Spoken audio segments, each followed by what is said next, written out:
The Executioner by Honore de Balzac. The clock of the little town of Mender had just struck midnight. At that moment, a young French officer, leaning on the parapet of a long terrace which bordered the gardens of the Château de Mender, seemed buried in thoughts that were deeper than comported with the light-hearted carelessness of military life. Though it must be said that never were hour, scene, or night more propitious for meditation. The beautiful sky of Spain spread its dome of azure above his head. The scintillation of the stars and the soft light of the moon illumined the delightful valley that lay at his feet. Resting partly against an orange tree in bloom, the young major could see, 300 feet below him, the town of Mender, at the base of the rock on which the castle is built. Turning his head, he looked down upon the sea, the sparkling waters of which encircled the landscape with a sheet of silver. The château was illuminated. The joyous uproar of a ball, the sounds of an orchestra, the laughter of the dancers came to him, mingling with the distant murmur of the waves. The coolness of the night gave fresh energy to his body, that was tired with the heat of the day. Besides which, the gardens were planted with trees so balmy and flowers so sweet, that the young man felt as if plunged in a perfumed bath. The Château de Mender belonged to a grandee of Spain, who was at this time living there with his family. During the whole evening, the eldest daughter had looked at the young officer with an interest expressing extreme sadness, and such implied compassion on the part of a Spaniard might well have caused the reverie of the Frenchman. Clara was beautiful, and though she had 3 brothers and 1 sister, the wealth of the Marquis de Legan seemed sufficient to justify Victor Marchand in believing that the young lady would be richly dowered. But could he dare to believe that the daughter of the proudest noble in Spain would be given to the son of a Parisian grocer? Besides, Frenchmen were hated. The Marquis having been suspected by General G, who governed the province, of preparing an insurrection in favour of Ferdinand VII, the battalion commanded by Victor Marchand had quartered in the little town of Mender to hold in check the neighbouring districts which were under the control of the Marquis de Legan. A recent dispatch from Maréchal Ney made it seem probable that the English would soon land a force upon the coast, and he mentioned the Marquis as the man who was believed to be in communication with the cabinet of London. Thus, in spite of the cordial welcome which that Spaniard had given to Victor Marchand and his soldiers, the young officer held himself perpetually on his guard.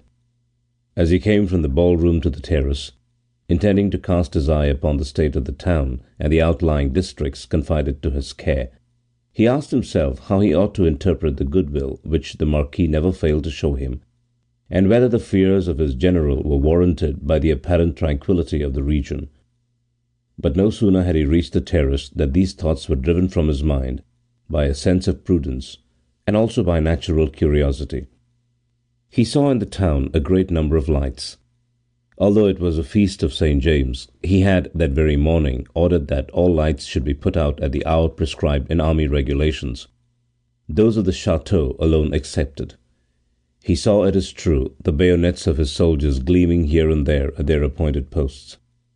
But the silence was solemn, and nothing indicated that the Spaniards were disregarding his orders in the intoxication of a fête. Endeavouring to explain to himself this culpable and deliberate infraction of rules on the part of the inhabitants, it struck him as the more incomprehensible because he had left a number of officers in charge of patrols, who were to make their rounds through the night and enforce the regulations. With the impetuosity of youth, he was about to spring through an opening in the terrace wall and descend by the rocks more rapidly than by the usual road to a little outpost which he had placed at the entrance of the town, on the side toward the château, when a slight noise arrested him. He fancied he heard the light step of a woman on the gravelled path behind him. He turned his head and saw no one, but his eyes were caught by an extraordinary light upon the ocean. Suddenly he beheld a sight so alarming that he stood for a moment motionless with surprise, fancying that his senses were mistaken. The white rays of the moonlight enabled him to distinguish sails at some distance. He tried to convince himself that this vision was an optical delusion caused by the caprices of the waves and the moon. At that moment a hoarse voice uttered his name. He looked through the opening in the wall and saw the head of the orderly who had accompanied him to the chateau rising cautiously through it. "Is it you, Commander?" "Yes. What is it?" replied the young man in a low voice, a sort of presentiment warning him to act mysteriously. "Those rascals are squirming like worms," said the man, "and I have come, if you please, to tell you my little observations." "Speak out."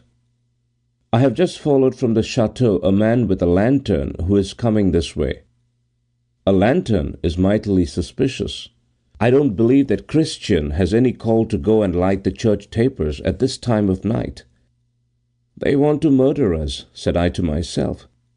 So I followed his heels, and I discovered, Commander, close by here on a pile of rocks a great heap of faggots.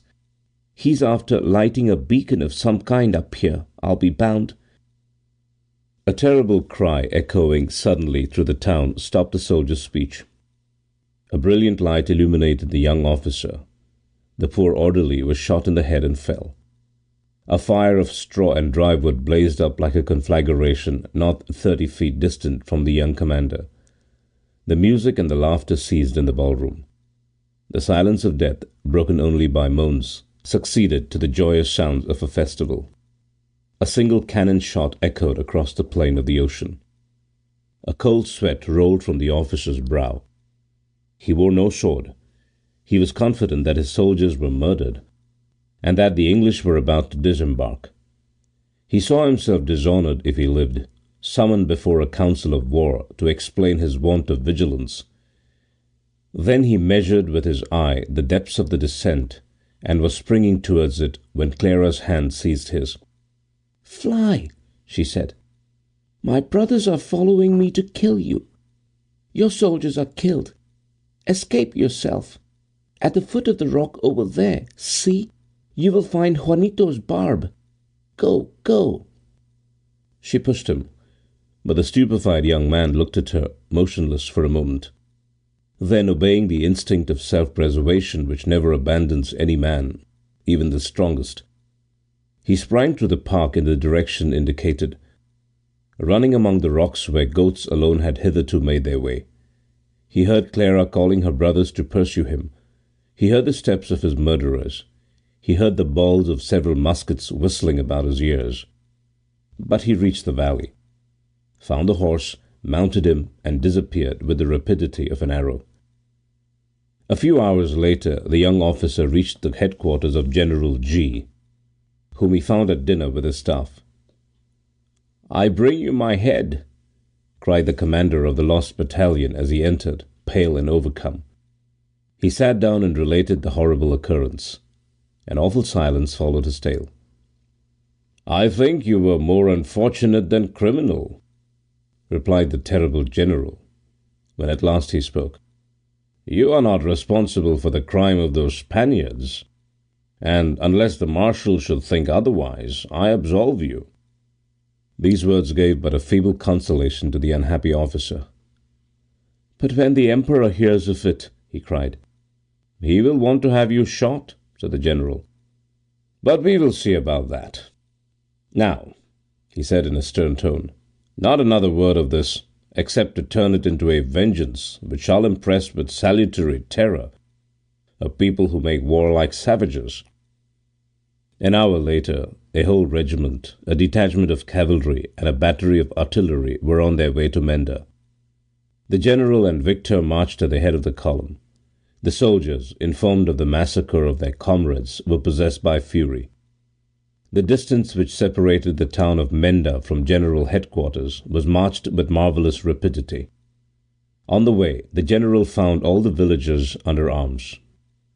Each of the wretched hamlets was surrounded, and the inhabitants decimated. By one of those fatalities which are inexplicable, the British ships lay to without advancing. It was known later that these vessels carried the artillery and had outsailed the rest of the transports. Thus the town of Mender, deprived of the support it expected, and with the appearance of a British fleet in the offing, had led the inhabitants to suppose was at hand, was surrounded by French troops almost without a blow being struck. The people of the town, seized with terror, offered to surrender at discretion. With a spirit of devotion not rare in the peninsula, the slayers of the French soldiery, fearing from the cruelty of their commander that Mender would be given to the flames and the whole population put to the sword, proposed to the general to denounce themselves. He accepted their offer, making a condition that the inhabitants of the chateau, from the Marquis to the lowest valet, should be delivered into his hands. This condition being agreed to, the general proceeded to pardon the rest of the population, and to prevent his soldiers from pillaging the town or setting fire to it. An enormous tribute was levied, and the wealthiest inhabitants held prisoner to secure payment of it, which payment was to be made within 24 hours. The general took all precautions necessary for the safety of his troops, and provided for the defence of the region from outside attack, refusing to allow his soldiers to be billeted in the houses. After putting them in camp, he went up to the chateau and took possession of it. The members of the Legon family and their servants were bound and kept under guard in the great hall where the ball had taken place. The windows of this room commanded the terrace which overhung the town. Headquarters were established in one of the galleries, where the general held, in the first place, a council as to the measure that should be taken to prevent the landing of the British. After sending an aide-de-camp to Maréchal Ney, and having ordered batteries to certain points along the shore, the general and his staff turned their attention to the prisoners. 200 Spaniards who had delivered themselves up were immediately shot. After this military execution, the general ordered as many gibbets planted on the terrace as there were members of the family of Legon, and he sent for the executioner of the town. Victor Marchand took advantage of the hour before dinner to go and see the prisoners. Before long he returned to the general. "I have come," he said in a voice full of feeling, "to ask for mercy." "You?" said the general in a tone of bitter irony. "Alas," replied Victor, "it is only a sad mercy. The Marquis, who has seen the gibbets set up, hopes that you will change that mode of execution. He asks you to behead his family as befits nobility." "So be it," replied the general. "They also ask for religious assistance, and to be released from their bonds. They promise in return to make no attempt to escape." "I consent," said the general, "but I make you responsible for them. The Marquis offers you his whole fortune, if you will consent to pardon one of his sons." "Really," exclaimed the general, "his property already belongs to King Joseph." He stopped. A thought, a contemptuous thought, wrinkled his brow, and he said presently, "I will surpass his wishes. I comprehend the importance of his last request. Well, he shall buy the continuance of his name and lineage, but Spain shall forever connect with it the memory of his treachery and his punishment. I will give life and his whole fortune to whichever of his sons will perform the office of executioner on the rest. Go. Not another word to me on the subject." Dinner was served. The officers satisfied an appetite sharpened by exertion. A single one of them, Victor Marchand, was not at the feast. After hesitating long, he returned to the hall where the proud family of Legon were prisoners, casting a mournful look on the scene which now presented in that apartment where only 2 nights before he had seen the heads of the 2 young girls and the 3 young men turning giddily in the waltz. He shuddered as he thought how soon they would fall, struck off by the sabre of the executioner. Bounded in their gilded chairs, the father and mother, the 3 sons and 2 daughters, sat rigid in a state of complete immobility. 8 servants stood near them, their arms bound behind their backs. These 15 persons looked at one another gravely, their eyes scarcely betraying the sentiments that filled their souls. The sentinels, also motionless, watched them, but respected the sorrow of those cruel enemies. An expression of inquiry came upon the faces of all when Victor appeared. He gave the order to unbind the prisoners, and went himself to unfasten the cords that held Clara in her chair. She smiled sadly. The officer could not help touching softly the arms of the young girl as he looked with sad admiration at her beautiful hair and her supple figure. She was a true Spaniard, having the Spaniard complexion, the Spanish eyes with their curved lashes, and their large pupils blacker than a raven's wing. "Have you succeeded?" she said, with one of those funereal smiles in which something of girlhood lingers. Victor could not keep himself from groaning. He looked in turn at the three brothers, and then at Clara. One brother, the eldest, was 30 years of age. Though small and somewhat ill-made, with an air that was haughty and disdainful, he was not lacking in a certain nobility of manner, and he seemed to have something of that delicacy of feeling which made the Spanish chivalry of other days so famous. He was named Juanito. The second son, Felipe, was almost 20 years of age. He resembled Clara. The youngest was 8. A painter would have seen in the features of Manuelo a little of that Roman constancy that David had given to children in his republican pages. The head of the old Marquis, covered with flowing white hair, seemed to have escaped from a picture of Murillo. As he looked at them, the young officer shook his head, despairing that any one of these 4 beings would accept the dreadful bargain of the general. Nevertheless, he found courage to reveal it to Clara. The girl shuddered for a moment. Then she recovered her calmness and went to her father, kneeling at his feet. "Oh," she said to him, "make Juanito swear that he will obey faithfully the orders that you will give him, and our wishes will be fulfilled." The Marquise quivered with hope. But when, leaning against her husband, she heard the horrible confidence that Clara now made to him, the mother fainted. Juanito, on hearing the offer, bounded like a lion in his cage. Victor took upon himself to send the guard away, after obtaining from the Marquis a promise of absolute submission. The servants were delivered to the executioner, who hanged them.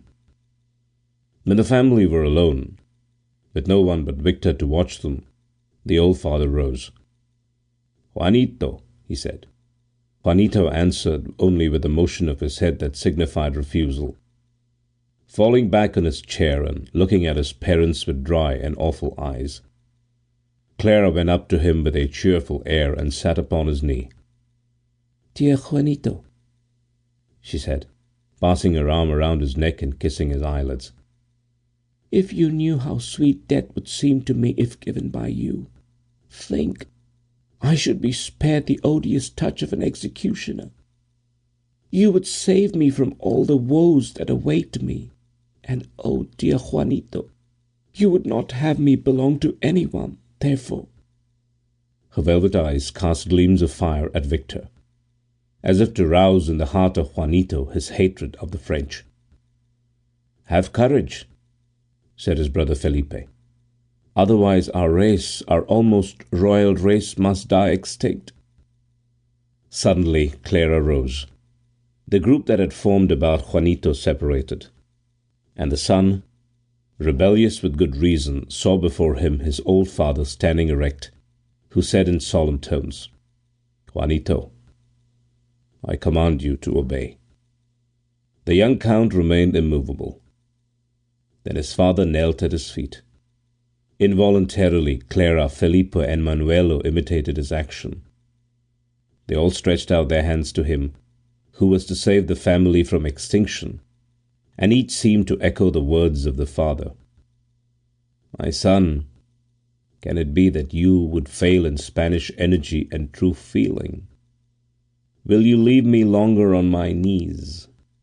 Why do you consider your life, your sufferings only? Is this my son?" he added, turning to his wife. "He consents," cried the mother, in despair, seeing a motion of Juanito's eyelids. the meaning of which was known to her alone. Mariquita, the second daughter, was on her knees, pressing her mother in her feeble arms, and as she wept hot tears, her little brother scolded her. At this moment, the chaplain of the chateau entered the hall. The family instantly surrounded him and led him to Juanito. Victor, unable to endure the scene any longer, made a sign to Clara and went away, determined to make one more attempt upon the general. He found him in fine good humour, in the midst of a banquet, drinking with his officers, who were growing hilarious. An hour later, 100 of the leading inhabitants of Mender assembled on the terrace, according to the orders of the general, to witness the execution of the Legan family. A detachment of soldiers were posted to restrain the Spaniards, stationed beneath the gallows on which the servants had been hanged. The heads of the burghers almost touched the feet of these martyrs. 30 feet from this group was a block, and on it glittered a scimitar. An executioner was present in case Juanito refused his obedience at the last moment. Soon the Spaniards heard, in the midst of the deepest silence, the steps of many persons, the measured sound of the march of soldiers, and the slight rattle of their accoutrements. These noises mingled with the gay laughter of the officers, as a few nights earlier the dances of a ball had served to mask the preparation for a bloody treachery. All eyes turned to the chateau and saw the noble family advancing with inconceivable composure. Their faces were serene and calm. One member alone, pale, undone, leaned upon the priest, who spent his powers of religious consolation upon this man, the only one who was to live. The executioner knew, as did all present, that Juanito had agreed to accept his place for that one day. The old Marquis and his wife, Clara, Mariquita, and the 2 younger brothers walked forward and knelt down a few steps distant from the fatal block. Juanito was led forward by the priest. When he reached the place, the executioner touched him on the arm and gave him, probably, a few instructions. The confessor meantime turned the victims so that they might not see the fatal blows. But, like true Spaniards, they stood erect, without faltering. Clara was the first to come forward. "Juanito," she said, "have pity on my want of courage. Begin with me." At this instant, the hurried steps of a man were heard, and Victor Marchand appeared on the terrace. Clara was already on her knees, her white neck bared for the scimitar. The officer turned pale, but he ran with all his might. "The general grants your life if you will marry me," he said to her in a low voice. The Spanish girl cast upon the officer a look of pride and contempt. "Go on, Juanito," she said in a deep voice, and her head rolled at Victor's feet. The Marquise de Leganes made one convulsive movement as she heard that sound. It was the only sign she gave of sorrow. "Am I placed right this way, my good Juanito?" asked the little Manuelo of his brother. "Ah, you are weeping, Mariquita," said Juanito to his sister. "Yes," she said. "I think of you, my poor Juanito. How lonely you will be without us." Soon the grand figure of the Marquis came forward. He looked at the blood of his children. He turned to the mute and motionless spectators, and said in a strong voice, stretching his hand toward Juanito, "Spaniards, I give my son my fatherly blessing. Now, Marquis, strike without fear. You are without reproach." But when Juanito saw his mother approach him, supported by the priest, he cried out, "She bore me." A cry of horror broke from all present. The noise of the feast and the jovial laughter of the officers ceased at that terrible clamour. The Marquise comprehended that Juanito's courage was exhausted, and springing with one bound over the parapet, she was dashed to pieces on the rocks below. A sound of admiration rose. Juanito had fallen senseless. "General," said an officer who was half drunk. "Marcia has just told me the particulars of that execution down there. I will bet you never ordered it." "Do you forget, messieurs," cried General G., "that 500 French families are plunged in affliction, and that we are now in Spain? Do you wish to leave our bones in its soil?" After that allocution, no one, not even a sub-lieutenant, had the courage to empty his glass. In spite of the respect with which he is surrounded, in spite of the title El Verdugo, the executioner, which the King of Spain bestowed as a title of nobility on the Marquis de Leganes, he is a prey to sorrow. He lives in solitude, and is seldom seen. Overwhelmed with the burden of his noble crime, he seems to await with impatience the birth of a second son, which will give him the right to rejoin the shades who ceaselessly accompany him. End of El Verdugo, the Executioner, by Honor de Balzac.